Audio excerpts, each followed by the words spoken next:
Great film franchises that completely lost their watchability. You know the saying, too much of a good thing. And nowhere is that more true than with certain movie franchises. Let's be honest, once a franchise reaches its peak, maintaining that level of quality becomes insanely difficult. It's especially painful to watch when a series explodes right out of the gate. The first film sets an incredibly high bar, and then comes the decline. For some franchises, it's gradual, but for others, it's an outright catastrophe. Some slide from great to mediocre, while others fall from sensational to painfully boring. And you know what the core problem is? Hollywood greed. The urge to squeeze every last dollar out of a successful property. If the latest film did well, studios immediately think, oh, we can make more money. And then they keep beating a dead horse until there's nothing left of it. Other franchises simply run out of steam, the concept grows stale, or a change in the creative team proves fatal. So let's take a look at iconic franchises that are now light years away from their former glory. Kingsman. When Kingsman: The Secret Service hit theaters in 2014, it was a massive and very pleasant surprise. Matthew Vaughn delivered a stylish, explosive spy action film with unforgettable set pieces, and it launched Taron Egerton's career straight into the stratosphere. But after 2014, the franchise went into a steep nosedive. Take The Golden Circle, for example. It leaned so hard into the grotesque tone of the original that it became almost a parody of itself. All the charm that existed just 3 years earlier was completely lost. Then came the spin-off, The Kingsman, which turned out to be hollow despite its star-studded cast. You'd think that would be the end, but no.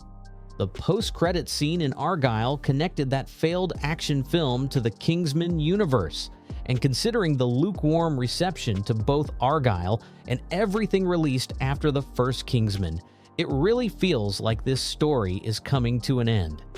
Taron Egerton has said in interviews that he and Matthew Vaughn would like to make another film, Kingsman: The Blue Blood.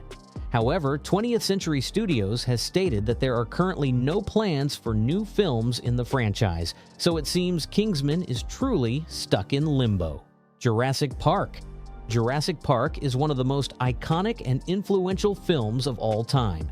Its visual effects are still impressive even more than 30 years later, and some scenes still give you chills. But since 1993, the franchise has steadily declined. The Lost World was a decent sequel. Nowhere near the level of the original, but still watchable. The third film, however, a very weak conclusion to the trilogy, mostly remembered for the talking velociraptor. Alan. Yeah, that moment.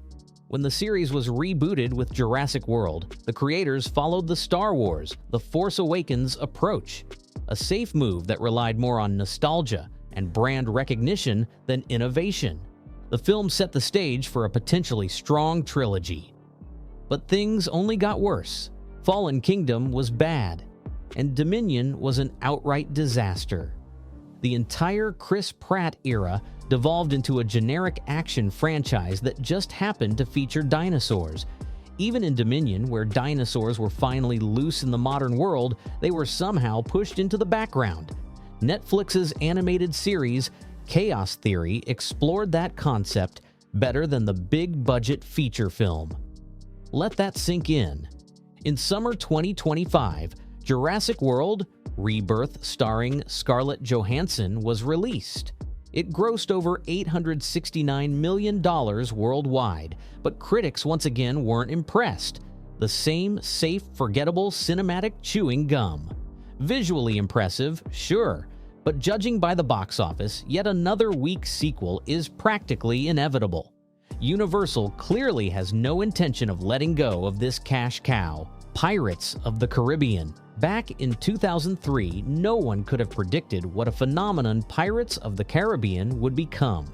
Commercially, critically, and culturally. And much of that was thanks to Johnny Depp's iconic portrayal of Captain Jack Sparrow. After The Curse of the Black Pearl, the original trilogy followed and breathed new life into the swashbuckling adventure genre, striking a perfect balance between Jack's eccentricity and dark supernatural mythology.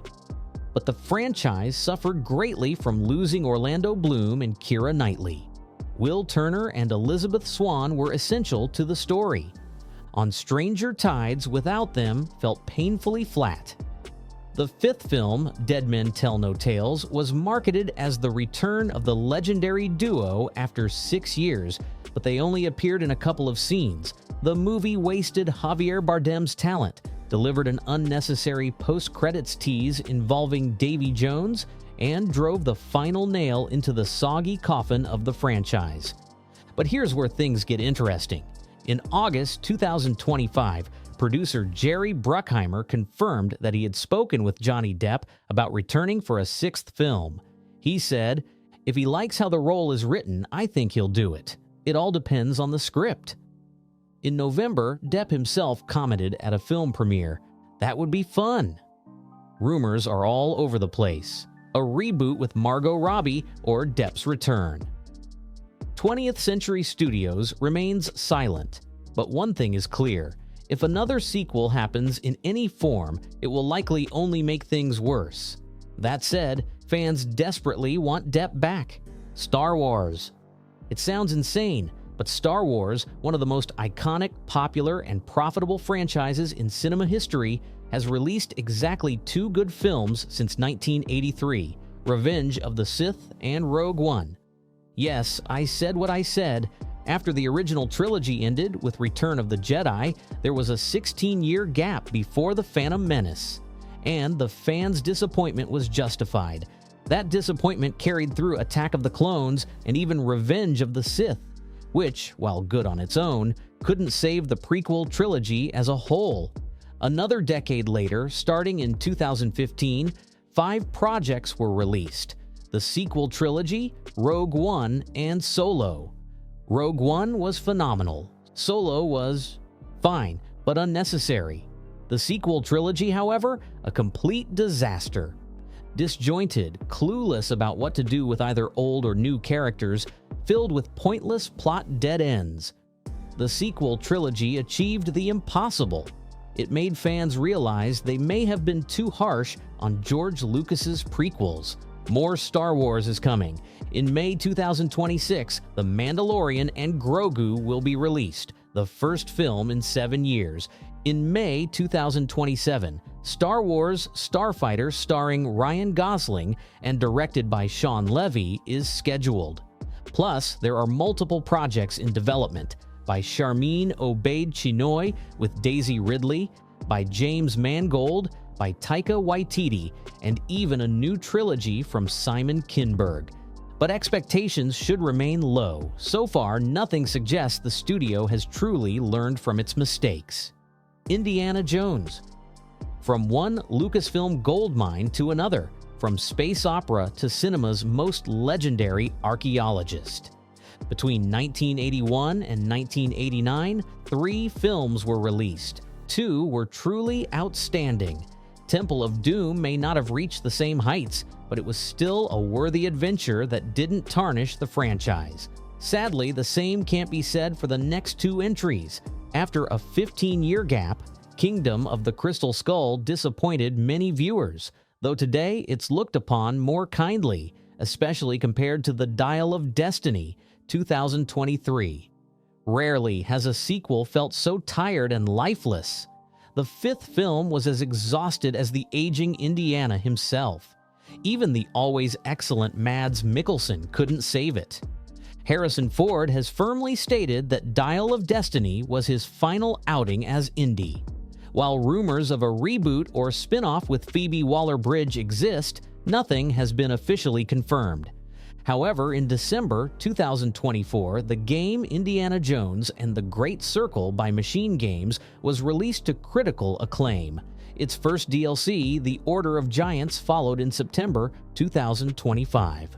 It seems the future of the franchise lies in games, and honestly, that might be for the best. Paranormal Activity. The first Paranormal Activity, 2007, was a unique horror experience. It masterfully combined supernatural terror with the found footage format. Made for just $15,000, it grossed nearly $194 million worldwide. But as more films were released, the stories became less and less unique. The rapid production schedule didn't help either. Ironically, while long gaps usually kill franchises, here it was the opposite problem. The magic completely vanished with the yearly releases from 2010 to 2015. After a break, Next of Kin arrived in 2021. By then, the concept was exhausted and audiences had lost interest. But here's the twist. In December 2025, it was announced that a new Paranormal Activity film is in development, produced by Jason Blum and James Wan, the creator of The Conjuring. Wan said, "I've always admired the first film for its slow burn and its ability to make the unseen terrifying. I'm excited to help shape the next evolution of this franchise." So the series is returning. Let's see if they can truly breathe new life into it. Rocky. 6 years before debuting as John Rambo, Sylvester Stallone introduced the world to Rocky Balboa. Calling it a classic doesn't even begin to cover it. Rocky won Oscars and remains culturally relevant nearly 50 years later. Stallone was the heart of the franchise, starring in all 6 films, writing all 6 scripts, and directing 4 of them. The original was phenomenal. The sequel with the rematch against Apollo Creed was great too. But soon, the plots became repetitive, losing everything, retiring due to brain damage, then miraculously returning when another sequel needed to be made.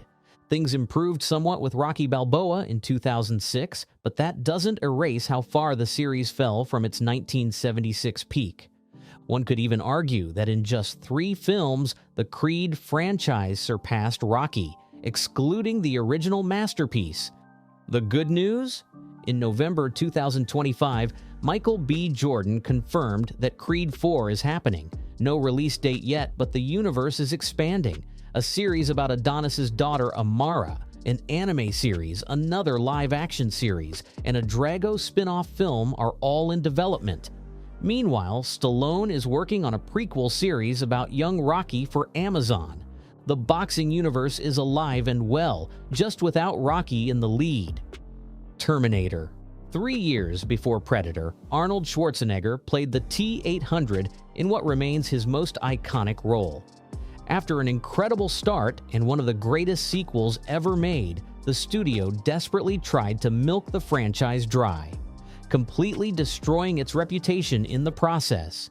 Terminator 3 wasn't terrible, but it suffered under the weight of Judgment Day and undermined the franchise's core message: no fate but what we make.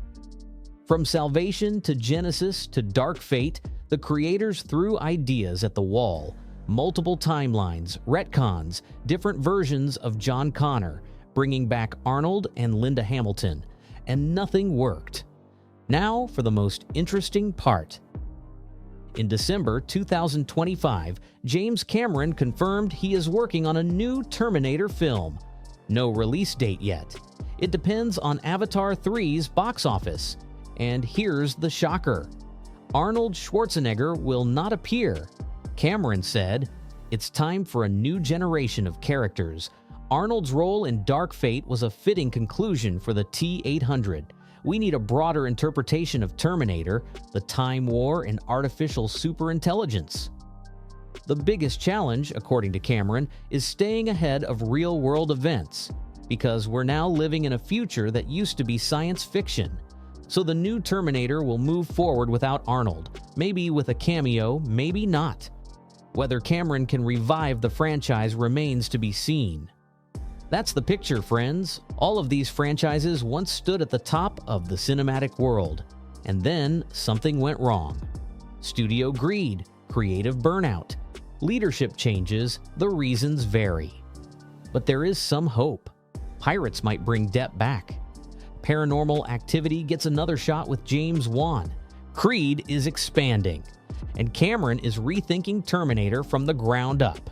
Will any of them reach the heights of the originals? Probably not. But hope dies last. What do you think? Which franchise disappointed you the most? And do any of them deserve a second chance?